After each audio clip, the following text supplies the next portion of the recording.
watumye dutunga tuzamutora ari mu gitondo aba batabyumva batangare maze batanga amatangazo iyo baturutse batinya u Rwanda. Muri inkubito y'imanzi impogazi ziri mu impundu zivuga impinga imbimburira ku Yesu. Umusizi usanzwe mbasabye ibi: tora Paul Kagame wacu, afite icyerekezo cy'u Rwanda wikebake bukera kera kenyera ukomeza imihigo ngiyi, gukomeza iterambere ry'u Rwanda twifashishije ishoramari. Gutora Paul Kagame wacu ni umuci wacu muri Gicumbi. Abanyagicumbi cinyaho neza, cinyaho neza ducumi intambwe uriya muhanda base Gicumbi uko mukomeze Nyagatare. FPR oye! Kagame Paul oye! Urasobanutse kandi urashoboye, ntituzagutererana mu guteza u Rwanda rwacu imbere. Akarere ka Gicumbi kuri uyu munsi turishimira ko twebwe uyu munsi hamaze gutangwa inka ku miryango 29,000 birenga, tukaba turi mu bambere mu gihugu bafite ubworozi bw'inka buteye imbere butanga amata, aho abantu uyu munsi batakivurwa n'amafuku ahubwo bavurwa n'amata. Nyakubahwa Perezida wa Repubulika,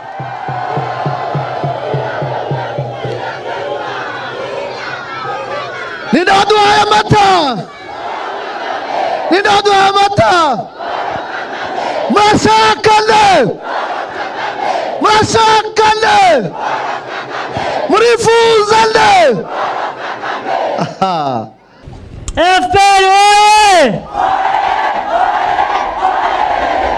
Gicumbi oye! Ubwo turahangaha iki gikorwa tugiye kujyamo guhitamo bisanzwe dukora tugenderaho mu bikorwa byacu byose, no guhitamo iteka ibitubereye twebwe. Ntabwo tujya guhitaramo abandi bantu ahandi ibibabereye cyangwa ibyo bakwiriye kugenderaho. Turahitamo ibyacu.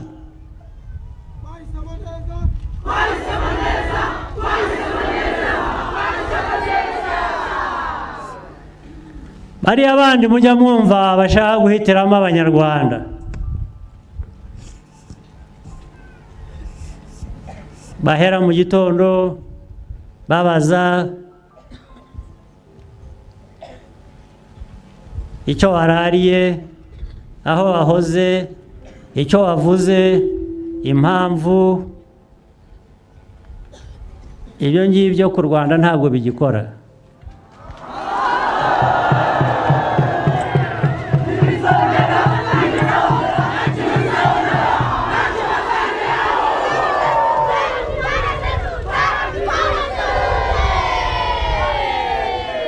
Ahubwo urebe rero, nta nubwo babaza niba utanaburaye, ahubwo bakubaza icyo warariye. Umuntu akubaje niba utaburaye wakwibwira ko ashaka kugira ngo none ejo utazaburara. Ariko nabyo ntabwo nifuza umpa icyo ndarira, nifuza umpa uburyo bwo kwishakira icyo ndarira.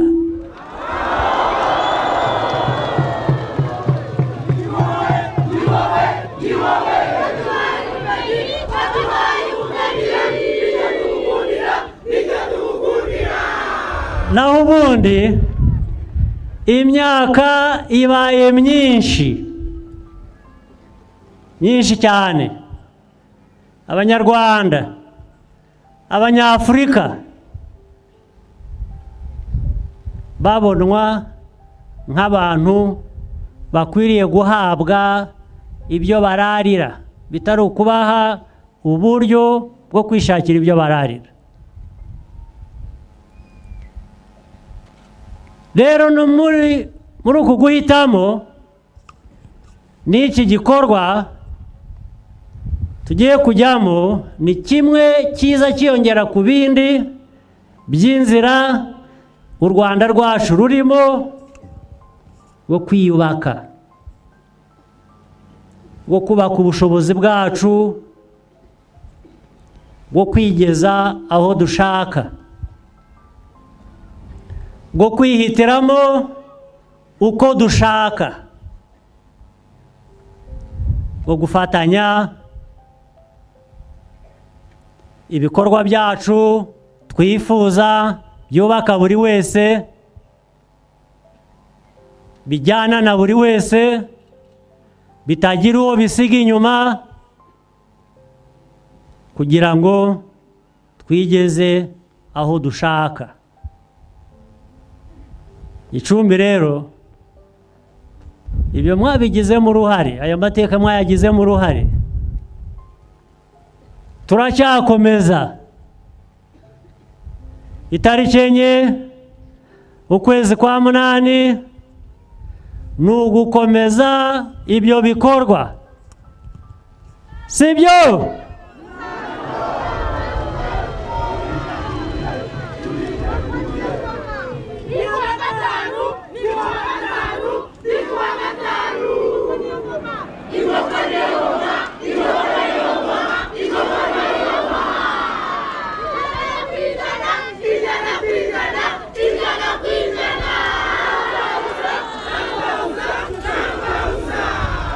Hanyuma tugakomeza urugendo rwacu, tukiyubaka,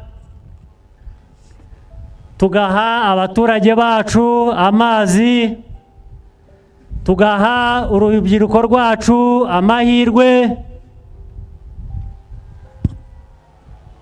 tugaha abana bacu amashuri, abagore, abagabo, twese tugaterera imbere hamwe, abacuruza bagacuruza bakunguka, bagashora imari yabo aho bashatse. Amashanyarazi mwahoze muvuga, amashanyarazi ntabwo ari ukuyarota, arahari, yatangiye kuboneka, azakomeza kuboneka.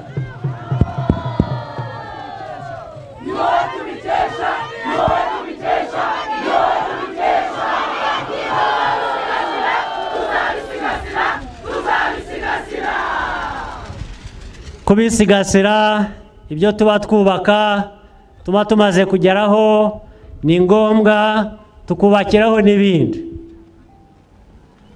Amashanyarazi rero turifuza kwagera ku banyarwanda, bitari benshi gusa ahubwo kuri bose.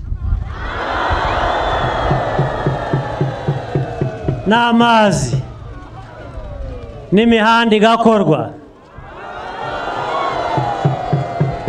n'andi mashuri akubakwa, n'ibikorwa remezo bindi bigatezwa imbere, amavuriro akubakwa, imiyoborere myiza igatezwa imbere, imiyoborere politiki bigamije gutera imbere umuturage wese akabyibonamo.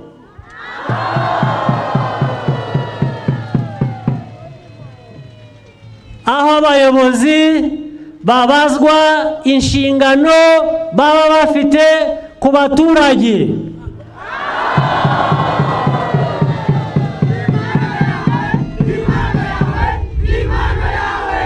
bakabibazwa bakabisubiza, tugatera imbere.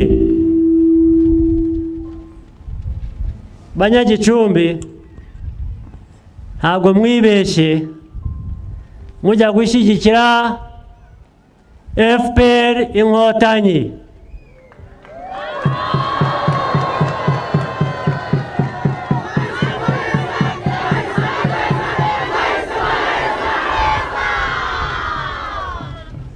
FPR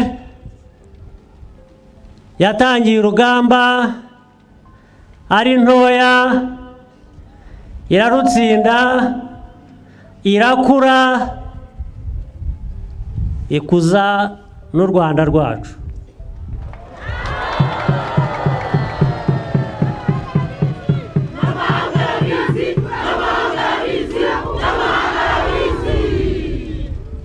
FPR mu gukura kwayo yakuze ishingiye ku gufatanya n'abandi banyarwanda bose niyo baba badafite ibitekerezo bimwe nk'ibya FPR.